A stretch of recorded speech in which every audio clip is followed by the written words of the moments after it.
chaque mois, des milliers, des millions de femmes dans le monde souffrent. Les femmes vont travailler en cachant leur douleur pendant un jour, parfois 2 jours.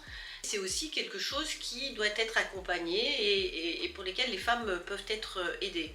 Et donc l'idée de présenter ce congé est de leur donner le temps de se reposer, le temps de se soigner également, et ensuite d'avoir un arrêt maladie qui serait valable pendant 1 an. Nous ne sommes pas les premiers à le proposer puisque le Japon en 1947 a introduit le congé menstruel et l'Espagne est le dernier pays qui récemment a voté l'introduction de ce congé menstruel.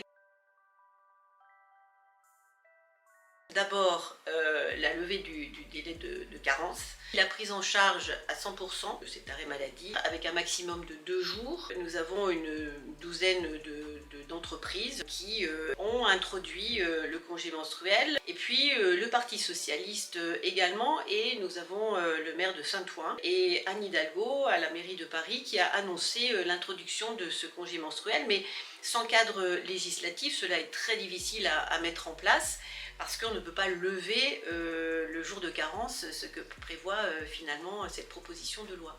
Et nous avons choisi également dans cette proposition de loi d'ajouter un article sur les fausses couches et d'octroyer 5 jours à la mère et à son partenaire ou sa partenaire, parce que nous pensons qu'il y a un besoin dans certains cas pour un couple de pouvoir faire une pause après un moment tragique.